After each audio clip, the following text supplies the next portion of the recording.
выйшлі шчыльнымі радамі.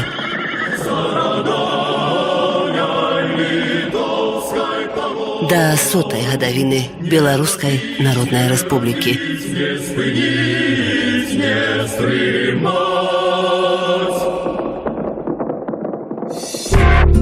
Краязнаўчыя кропкі.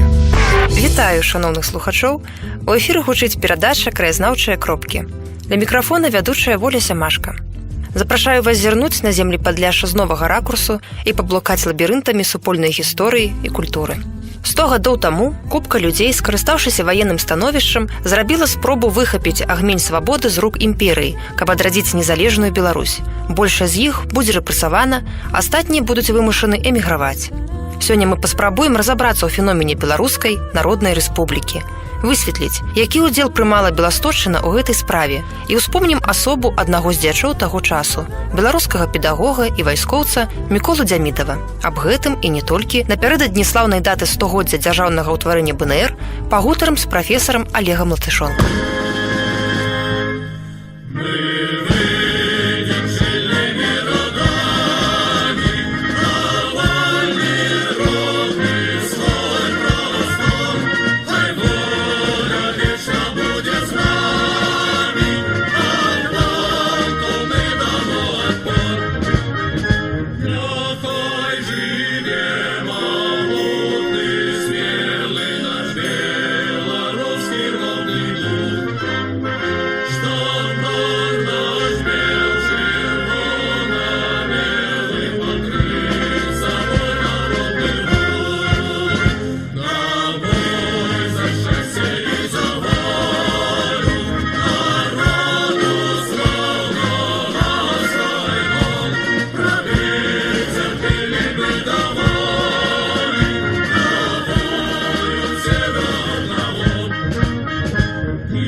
У перадачы «Краязнаўчыя кропкі» вандруем па Беласточчыне. Беларусь цікавая прастора, хаця б таму, што традыцыйным гербам нашага краю з'яўляецца вершнік, рыцар з паднятым мячом, які кліча ўсіх у пагоню. Гэтая выява, як нішто іншае, адлюстроўвае той алгарытм, па якім выпадае жыць беларусам.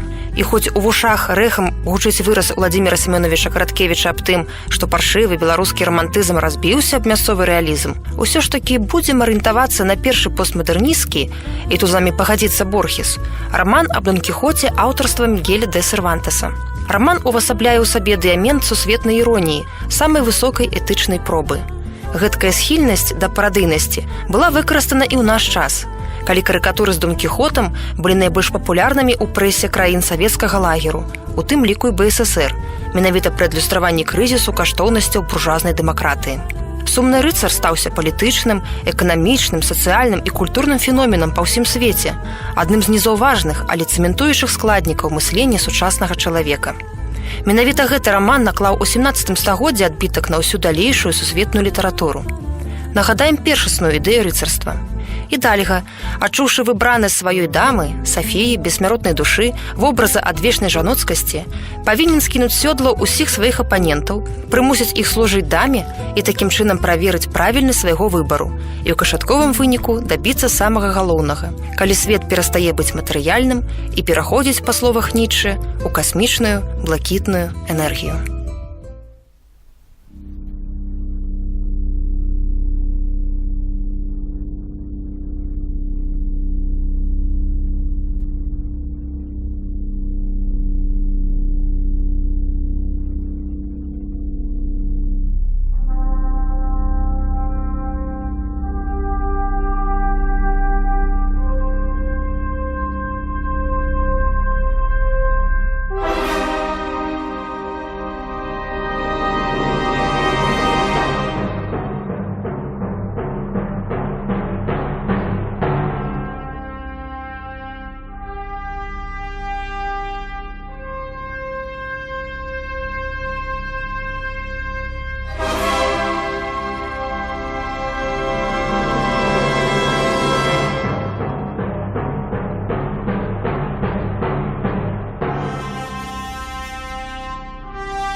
Ваши радыёпрыёмнікі настроеныя на хвалі беларускага радыёрацыя.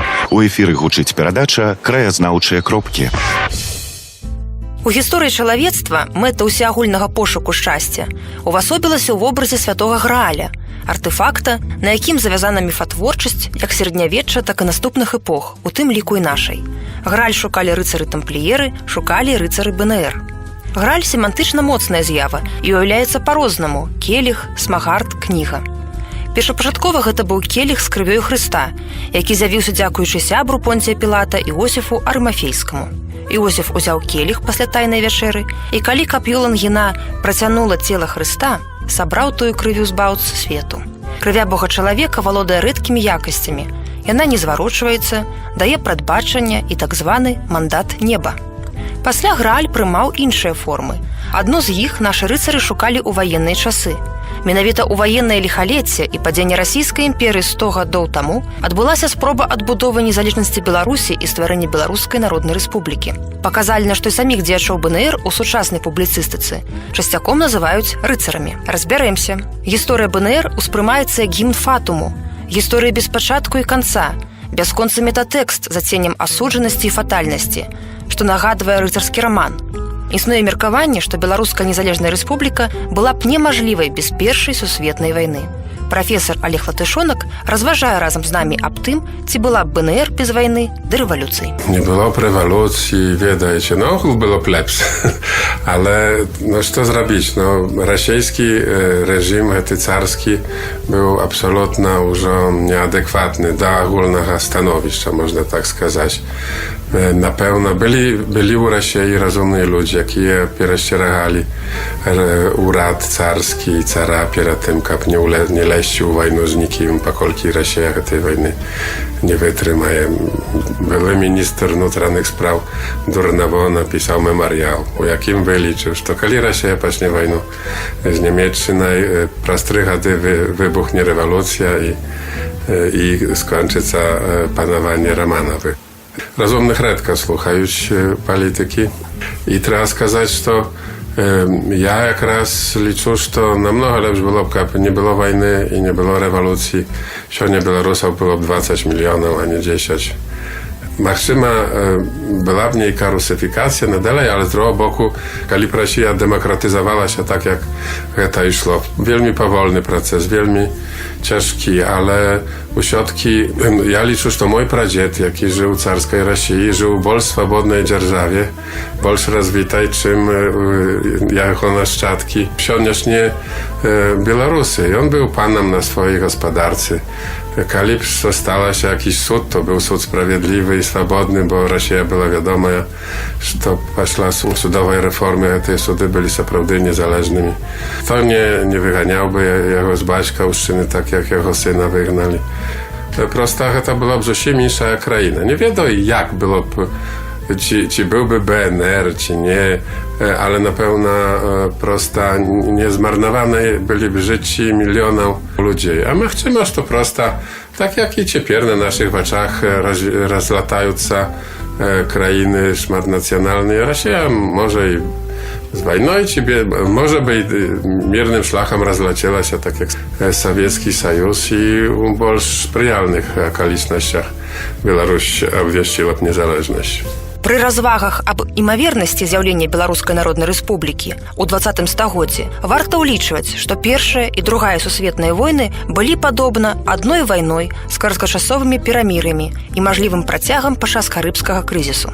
Менавіта вайна актывізавала пошукі святога Грааля, які на пачатку мінулага стагоддзя прыняў форму ўжо не келіха з крывёю, а дабротнага кавалку пластыду сіфор, злепленых з гексагену, іпрыту і нацыяналізму. Заклаўшы яго, можна падарваць не толькі краіну, але і ўвесь свет. Не дзіва, што агульнае прачуванне гэтага часу, якое напаткала дзеячоў БНР, складалася з мажлівасці ачышчэння ў двух косцях дзяржаўных утварэнняў, калі рэгенерацыя чалавецтва бачылася толькі праз нацыянальны складнік. Вера ў рэвалюцыйны характар зменаў чалавечай прыроды дасягнула свайго гістарычнага максімуму, а нацыяналізм быў выкарыстаны як вялікае поле эксперыментаў.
Беларуская народная рэспубліка ўсё мінулае стагоддзя, ды і ў наш час з'яўляецца важным аб'ектам міфалагізацыі для розных палітычных сілаў. Факт яе абвяшчэння падвяргаўся і падвяргаецца розным гістарычным інсінуацыям ды фальсіфікацыям. Выказваецца меркаванне, што БНР пацярпела паразу як дзяржаўнае ўтварэнне, у тым ліку за таго, што ўспрымалася народам як фарміраванне, створанае кубка інтэлігенцыі неканстытуцыйным шляхам. Калі ж прыгледзецца да гэтай кубкі, то акажацца, што расцягнулася яна на вялікія абшары, і беласточына ў баку не стаяла. Але перададзім слова Олегу Латышонку, аўтару дысертацыі «Беларускія ваенныя фарміраванні тых часоў», каб паставіць канчатковую кропку ў пытанні. БНР – гэта выпадковасць ці заканамернасць? І ці быў улічаны голас беларускага народа пры гэтым утварэнні? Калі лічыць, што ў гэтым народзе былі мільёны, то можа і так, але з другого боку абсолютно не улічваецца сітуацыі. Беларусь была доўгія гады падзелена фронтам нямецка-расійскім. На той момент 2 мільёны беларусаў былі ў бежанстве. Ну, якое маглі яны мець уяўленне пра БНР? Краіна была залітая чужымі войскамі на ўсходзе расійскім. Яны перанялі ўладу. Бальшавізаваныя вайсковыя адзінкі, на чале якіх сталі проста самыя страшныя рэзуны, правілі Беларусік як хацелі. Так што пра якое выяўленне народнай волі мы можам гаварыць, так? А тыя, хто змог, тыя ўсё-ткі склікалі ўсебеларускі з'езд. Трэба памятаць, што з гэта пачынаецца. Ён быў дэмакратычным чынам скліканы. Быў то орган прадстаўнічы. І Рада БНР толькі дзейнічала ў змененых абставінах, ale продовжала лінію з'їзду. Która wypadkowa ze siebie nie może być rozmowy, pokolki to była zakономерна. Może jak raz na tempy rozwicia białoruska ruchu to było zarana, ale znowu trzeba było uliczać międzynarodną sytuację. Jak raz to obwieszczenie wynikało w wielkiej stopniu tak samo z międzynarodnej sytuacji. Prosto, że nie można było nie obwieścić. Землі вакол Беластока яшчэ ў 19 стагоддзі далі добры ўраджай нацыянальна свядомых дзеячоў, дужа храбрых і, як кажуць у Беларусі, упартых, як палескія пні. Яны, падобна да Дон Кіхота, увасобілі адвечную амбівалентнасць жыцця. З аднаго боку пошукі свабоды, святога Грааля, а з іншага крывавы кошт падобнай рыторыкі, што ў выніку і прыводзіць да шматлікіх сучасных дыскусій аб тым, якую ацэнку выставіць гістарычнай постаці з вышыні стагоддзяў і набытага вопыту. А імёны такія варта ўзгадаць. Няскораны Кастусь Каліноўскі з мастаўлянаў. Ягоны галоўны апанент, прафесар заходнерусіст Міхайла Кайловіч з Падкузніцы. Царазабойца і нарадаволец Ігнат Гранявіцкі з Падбельску.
Працягваем вывучаць краязнаўчыя кропкі часоў БНР. Нягледзячы на тое, што пасля бежанства 1915 года Беласточчына з пункту гледжання беларускай нацыянальнай ідэнтычнасці наагул сталася пустэльняй, усё роўна зерне беларускага духу дало свае ўсходы. Пачынаючы ад працы адзінай беларускай школы на рэгіён у Грабоўцы і заканчваючы беластоцкімі каранямі бацькоў рыцараў БНР. Гэта Язэп Варонка з сакольскага павету. Дарэчы, Варонка – адзін з галоўных прыхільнікаў абвяшчэння незалежнасці Беларусі, узначаліў першы беларускі ўрад.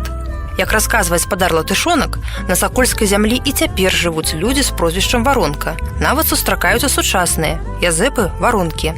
Сам Язэп пахаваны ў прыгарадзе Чыкага, і ягоную магілу знайшлі толькі год таму. Успомнім і Пятра Крачэўскага, які перад Першай сусветнай вайной працаваў настаўнікаў на Беласточыне, у Ялоўцы. Пятро – дэлегат першага ўсебеларускага з'езду, сябра рады БНР і ейны прэзідэнт. Выконваў гэты абавязак да канца жыцця і прынцыпова не прызнаў легітымнасці БССР. Знайшоў свой спачын у Празе. Уладзіслаў Чаржынскі са Старакаменнай, на той жа Сакольшчыне, чыноўнік беларускай ваеннай камісіі, чые чальцы актыўна падтрымлівалі слуцкіх паўстанцаў. Не абмінем і постаць Янкі Чарапука з Новага двара на Сакольшчыне, удзельніка беларускай вайскова-дыпламатычнай місіі і будучага лідара беларускага руху ў Амерыцы. Усе яны, рыцары свабоды, лічылі, што дасягнуць сапраўднага суверэнітэту Беларусі ў тагачасных умовах магчыма толькі дзякуючы спрыяльнаму знешняму фактару – падтрымцы ўрадаў еўрапейскіх краін. Таму асноўныя свае намаганні накіравалі на тое, каб дабіцца юрыдычнага прызнання незалежнасці БНР з боку іншых дзяржаў на фоне хісткага ваеннага становішча. Але гэтыя намаганні не далі станоўчага выніку.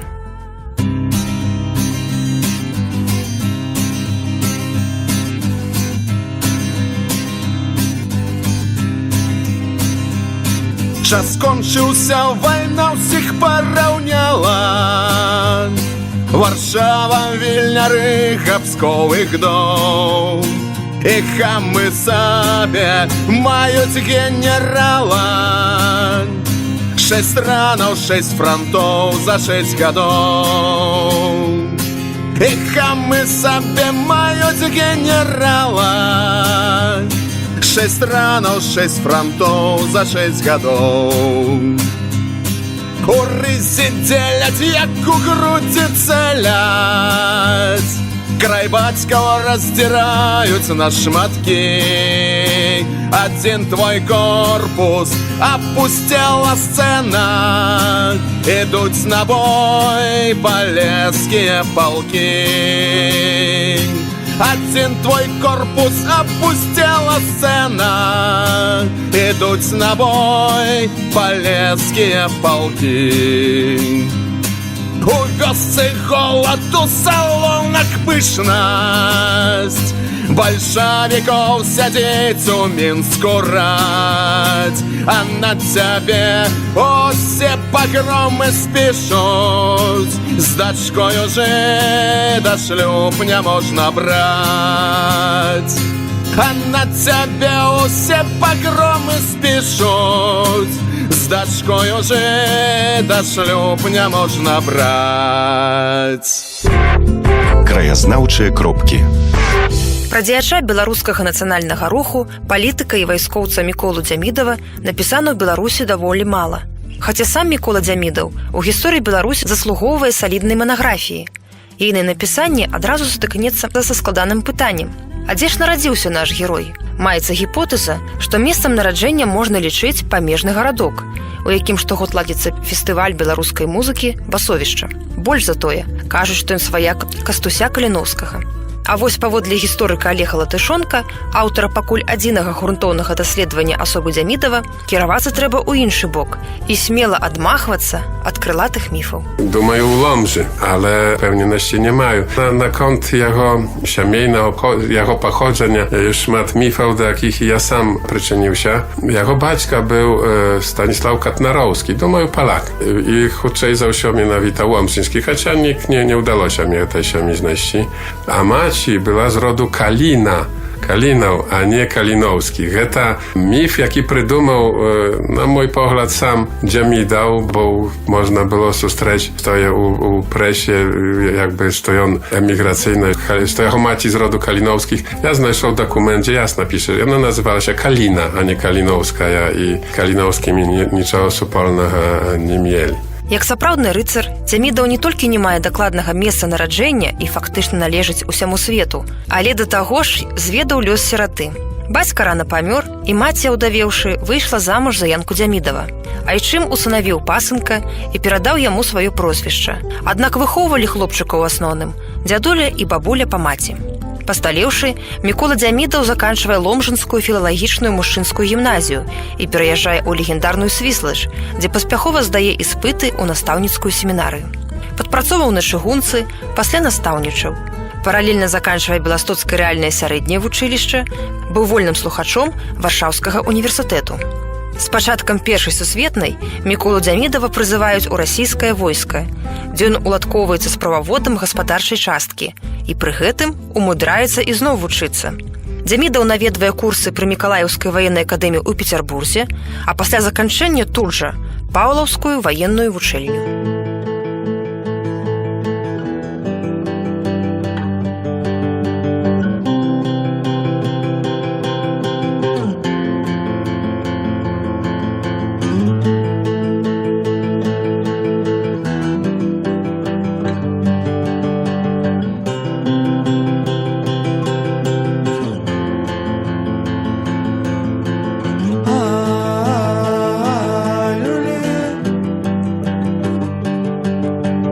Чужим діткам долі-долі, а для вовки калачі, щоб Вова спав день і вночі.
А мы працягваем крочыць кропкамі дзейнасці Міколы Дзямідава. Пасля лютаўскай рэвалюцыі ў Петраградзе ён трапляе ў Новгарад, дзе ўваходзіць у хаўрус афіцэраў-рэвалюцыянераў і прызначаецца ажно абласным камісарам. У сакавіку 1918 года трапляе ў нямецкі палон. Яго змяшчаюць у лагер для палонных вайскоўцаў. Пасля пераязджае ў Вільню і там далучаецца да стварэння беларускага нацыянальнага войска. Ужо праз месяц з часткамі арміі генерала Кандратовіча Мікола Дзямідаў займае Гародню, прызначаецца камендантам горада і начальнікам гарадзенскай ваеннай акругі, куды ўваходзілі крэпасць і 16 фартоў. У гэты час у Гародні працуе ўрад БНР, і горад становіцца часовай сталіцай Беларусі. Сюды прыязджаюць для перамоваў амерыканскія, англійскія і французскія місіі. У гародні ў той час быў парадак і спакой, а ў беларускім войску узорная дысцыпліна. 1 чэрвеня 1919 года Мікола Дзямідаў быў арыштаваны палякамі ды інтэрнаваны ў беластоцкі лагер станцыя Раздольная. Вызвалілі яго толькі праз год. Пасля вызвалення Дзямідаў паступае ў распараджэнне Варшаўскай беларускай вайсковай школы падхарунжых, а ў сярэдзіне 1920 года далучаецца да аддзелу генерала Станіслава Булак-Балаховіча, які прызначае Дзямідава начальнікам штаба беларускай першай брыгады. Пазней той жа генерал Булак-Балаховіч прызначае Дзямідава кіраўніком усіх беларускіх узброеных сіл, якія знаходзіліся на тэрыторыі Беларусі. У гэты час служба Дзямідава прыпадае на слаўную старонку нашай гісторыі: ратаванне генерала Балаховіча ад савецкага палону падчас пераправы праз Прыпяць і слуцкае паўстанне. 27 лістапада 1920 году адбыўся першы бой слуцкай брыгады стральцоў Беларускай народнай рэспублікі з бальшавікамі за незалежнасць краіны. Добраахвотны беларускі батальён Дзямідава быў апошнім беларускім падраздзяленнем, якое аказвала супраціў савецкім войскам у адкрытым баі.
У 1922 годзе Мікола Дзямідаў становіцца паслом польскага сейма па Беластоцкай акрузе, а праз год яго з іншымі беларускімі дзячамі высяляюць з заходняй Беларусі. Наш зямляк пераязджае ў Дзвінск, дзе разам з Кастусём Езавітавым працуе ў розных беларускіх грамадска-культурных арганізацыях, актыўна ўдзельнічае ў беларускім культурным жыцці Латвіі, арганізоўвае там беларускія школы. І здавалася, што ўсё будзе добра, калі б не прыход у 1940 годзе ў Латвію бальшавікоў. Яны арыштоўваюць Дзямідава і перавозяць яго ў Маскву на Лубянку. Праўда, праз год яму ўдаецца адтуль вызваліцца і павяртацца зноў у Дзвінск. У сярэдзіне вайны Мікола Дзямідаў пераязджае ў Ліду, дзе працуе акруговым школьным інспектарам. Ён арганізуе настаўніцкія курсы, а кіраўніком іх прызначае Алеся Яцэвіча. А сам адначасова арганізоўвае беларускі батальён самааховы, куды ўваходзілі ў асноўным настаўнікі. Батальён самааховы адмовіўся ад прысланай немцамі паліцэйскай чорнай формы, а праз некаторы час атрымаў іншую форму з беларускай сімволікай. Паспрабуем разам з Алегам Латышонкам падсумаваць стракаты калейдаскоп падзеяў і ўчынкаў асобы Дзямідава. Дзямідаў był pierw za ўсё wojskowym dziaczem, chociaż sam nie był wojskowym po edukacji, nie był profesjonalnym wojskowcem, jak u się wtedy mężczyzny wojskowe obuczenie otrzymał u czas wojny. I pierw za ўсё trzeba go zapamiętać jak człowieka, jaki organizował białoruskie wojskowe adzinki, umieru możliwości. Kiedy stała możliwość stwarzać białoruskie adzinki u litewskiej armii, organizował ich. On był komandierem Gorodni, wtedy w 1919 rodzie wielmi energicznym i jego największa zasługa w organizowaniu białoruskich adzinek u tym gorodzie Polka i innych mniejszych adzinek tak samo. On ustąpił białoruską wojskową komisję, kiedy była taka możliwość, kiedy już Białoruś była okupowana polskimi wojskami. I nareszcie, kiedy generał Bulak Balachowicz zaczął organizować swoją armię, Dzямідаў тут na Białostoczynie nabrał batalion, około 400 człowiek, jakie radachy tej armii zmagali się podczas Paleskiego pochodu Balachowicza, doszli do Dniepra. I tam wielmi długo, nawet po odstąpienia tej armii, oni jeszcze zostawali się na placu boju do końca 1920 roku. Pośle znowu u II świetną wojnę tak samo organizował białoruskie militaryzowane adzinki, tym razem na niemieckim boku, no, skażem kolaborant, tak? Jak to przyjęto, ale nigdy nie był on faszystą, przychylnikiem Hitlera, prosta. To pokolenie było nauczone, przychodzić Niemcy, odkrywają okno możliwości. Nikt nie dumał pro to, że te Niemcy to już nie te Niemcy, że byli u pierwszą świetną wojną, naród jeszcze cywilizowany, że to przyjdzie Orda. Takim czynem, no dla tych dziaczów, jakie współpracowniczali z Niemcami, ci skorzystali możliwości stworzonej niemieckiej okupacji u pierwszą świetną wojną, było naturalnym, że trzeba skorzystać każdą nagodę, tak samo i u drugą świetną wojną. Trzeba pamiętać, że Białoruś była polem boju na dalej, bo front poszedł daleko, ale za białoruską ziemię dalej zmagali się partyzany usich możliwych dzierżawa utworzenia i tych, którzy chcieli swoje dzierżawy stworzyć, a to sowieckie, polskie, ukraińskie, tak że to no, tak samo trzeba było думать, że trzeba stworzyć niejaką białoruską siłę. Тому ja absolutnie nie będę Dzямідаwa krytykować za to, że on stwarzał białoruskie wojskowe formowanie pod niemiecką okupacją. З восені 1944 года генерал-майор Мікола Дзямідаў жыве на эміграцыі. Спачатку у французскай зоне ў Германіі, дзе быў адным з ініцыятараў узнаўлення беларускай аўтакефальнай праваслаўнай царквы, а пасля ў ЗША. Ці трэба было яму з'язджаць, і ці было б месца Дзямідаву ў савецкай БССР? Тут спадар Олег категорyczny. No, absolutnie nie było. No, tylu ludzi все добре wiedzieli, że nie ma czego, że trzeba uciekać. No, Dzямідаў, no nie w sensie uciekał, on odstupał jak wojskowiec i poszedł polon na swoje szczęście zachodnich siłach i takim czynem ocalał. Думаю, что коли бы на им были великие некие злочинства, то он все-таки не минул бы суд на Заходе. Таким чином просто поличенный был ветераном takim czynem mógł stać się amerykańskim gromadzianinem. Pojechał do Chicago, bo tam byli jego siabry jeszcze z czasów BNR. Józef Waronka, Jan Kaczarapuk, obodwa tu nasze białostockie, tak samo jak i Dziemidał, już można skazać wyraz u Garadku. Tam prosta była możliwość jakby od razu począć białoruską dziejność. W 1950 roku, kiedy Dziemidał znajdował się w Ameryce, postąpił u białorusko-amerykańską nacjonalną radę i tam począł białoruską dziejność. Дзямідаў далучыўся да згуртавання беларусаў штата Ілінойс, дзе прымаў актыўны ўдзел у грамадска-палітычным і рэлігійным жыцці беларусаў. Вёў беларускі радыёперадачы ў Чыкага, быў сузаснавальнікам праваслаўнай парафіі святога Юрыя ў Чыкага і першым рэгентам яе хору. Пазней Дзямідаў далучыўся да беларускай парафіі уніяцкай царквы Хрыста Збаўцы ў Чыкага і быў адным з найбольш актыўнейшых парафіянаў. Астатнія гады свайго жыцця правёў у Лансінгу, дзе памёр у беднасці ў 1967 годзе. Мікола Дзямідаў быў пахаваны па уніяцкім абрадзе на каталіцкіх могілках святога Адальберта. Яны знаходзяцца ў прадмесці Чыкага Найлс. Ці з'явіцца на ягонай магіле кветкі з нішы і маленькі бел-чырвона-белы сцяжок, сказаць складана. Але трэба аддаць належна амерыканцам, яны ўмеюць даглядаць могілкі. А таму магіла Дзямідава так простая, не загібее, як магілы і ўсіх астатніх рыцараў БНР, што паснулі ў зямлі новага свету.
У эфіры перадача «Краязнаўчыя кропкі». Разам са спадаром Алегам паразважаем аб тым, дзе ж тая геаграфічная кропка, у якой можна ўсталяваць памятную шыльду Дзямідаву для ўмацавання нацыянальнай гістарычнай памяці. Варыянтаў мноства: Ломжа, Гарадок, Гародня, Ліда, Дзвінск, Слуцк, Чыкага, а то і Менск. Але адказ не такі відавочны, як падаецца. Перш за ўсё ў Чыкага ёсць яго магіла. Там і трэба найбольш ушановаць. Дарэчы, на гэтых самых могілках шмат лежыць заслужаных беларусаў. Думаю, што проста, перш за ўсё памяць. Тут не думаю пра шыльды, бо няма якби такога месца, якое якби раз толькі з ім выключна асацjowała. Prosto trzeba pra takich ludzi jak Dziemidał pamiętać i думаю, przyjdzie dzień, kiedy ty jeszcze wojowali za Białoruś, doczekając należnego honoru, bo teraz u Białorusi takoje, że slawica Czerwona Armia, a zabywaецца pra tych, jakie zmagali się prosto za Białoruś. Усе мы ведаем, што без БНР не было б ССР. І сёння не існавала б незалежная дзяржава Рэспубліка Беларусь. Гэты гістарычны урок для Беларусі павінен належна ушаноўвацца сучаснымі палітычнымі сіламі і паважацца за неад'емнае права народа на самавызначэнне. Пакуль што святкаванне гадавін БНР у Беларусі пераўтвараецца ў чорны дзень волі. Калі, па ідэі, усеагульнае свята штучна пераўтвараецца рознымі сіламі ў акт сапраўднай грамадзянскай вайны. Сёлета, падаецца, намяшаецца кампраміс, мары і мроі. Ідуць гарачыя спрэчкі аб тым, як жа святкаваць 100годдзе БНР, адсеяць культуру ад палітыкі і пры гэтым не пасварыцца ды не пабіцца. Перафразуючы Васіля Быкова і Янку Купалу, верыцца, што рыцары БНР запалілі свечку надзеі, якая будзе грэць, нават калі навокал лютуюць халады, дапаможа выстаяць усім нам і людзьмі звацца. Аб уроках БНР паслухаем завяршальнае слова шаноўнага Олега Латышонка. No, urok prosty, że kali nie ma swojej dzierżawy, to prosta naród gibieje. Pakolki, kali by Białorusy zdoleli tady ustanowić swoją nację. Na pewno nie byłoby takiego zdzieku nad Białorusami, jak pośle u następnej gady. U Sowieckim Sojuzie eksterminacja malcelej nacjonalnej elity, a znowu Polsce prosto nacjonalny prygniot, jaki przywiódł do tego, że nie było niewodnej białoruskiej szkoły i niewodnej białoruskiej gazety u 1939 godzie. Machczyma byliby inne machczymości politykowania, kali miała być druga świetna, a może by nie było. Pakolki Hitler miał maru zniszczyć Sowiecki Sojus, a może by tego Sowieckiego Sojuzu nie było. Szmat już wariantów, no, z jakich każdy lepszy od tego, że BNR nie realizował się.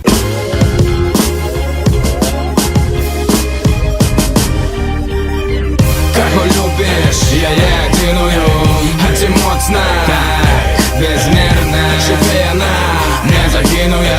Lubisz Białoruś, to wzajemna. Kogo lubisz, ja jedynuję, a ty mocna, tak, bezmierna, żeby ona nie zaginuje.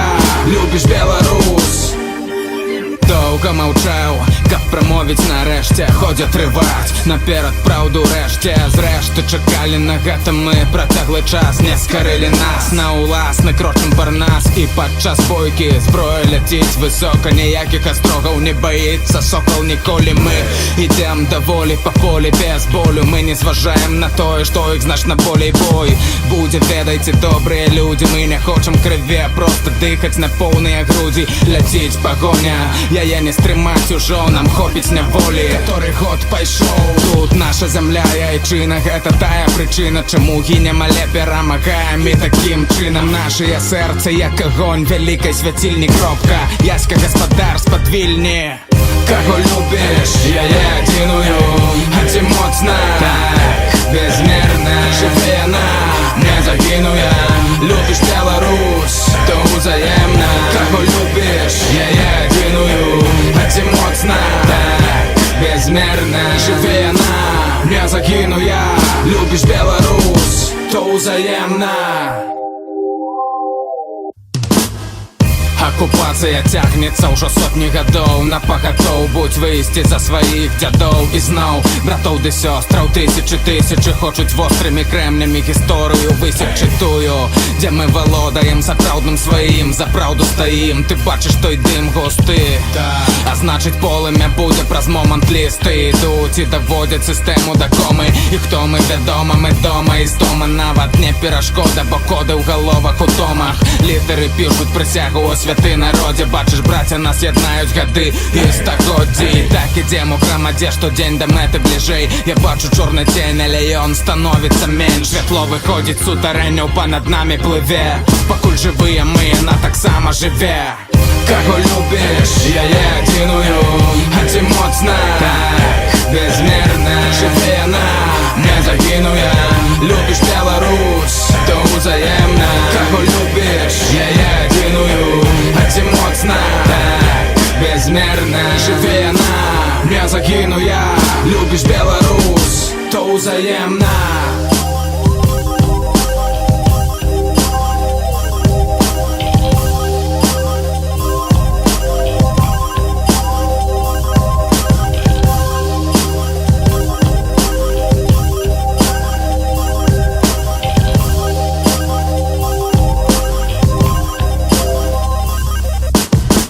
І ў якасці эпілогу.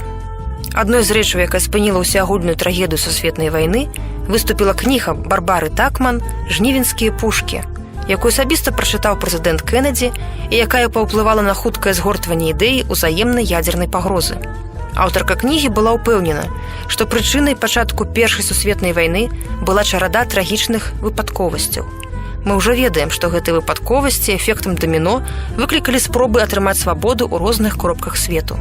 Кнігі Такман, як і многія кнігі аб БНР і супраць бальшавіцкім супраціве, дапамаглі збольшага перадолець сусветны посттраўматычны сіндром, калі пасля Асвенцыма не пісаліся вершы, ацаніць кошт незалежнасці.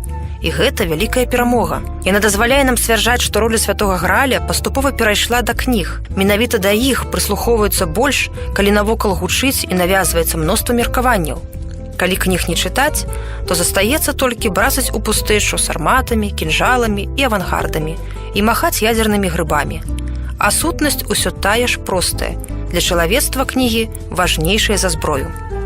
Нездарма старшыня Рады Беларускай Народнай Рэспублікі Івонка Сурвіла у сёлетнім урачыстым звароце прапанавала сярод іншага, каб беларускія мастакі зарганізавалі выставу, прысвечаную БНР, каб паэты выказалі сваю любоў да бацькаўшчыны ў сваіх юбілейных вершах, каб пісьменнікі выдалі нарысы на тэму стагоддзя. І каб дзеткі ў школах папрасілі настаўнікаў расказаць ім пра падзеі ў Менску 100-гадовай даўніны, пра значнасць незалежнасці для кожнага народу, пра месца БНР у нашай гісторыі. З вамі была Воля Сямашка. Чытайце ж разам добрыя кнігі і да сустрэчы ў краязнаўчых кропках. Жыве Беларусь!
выйшлі шчыльнымі радамі.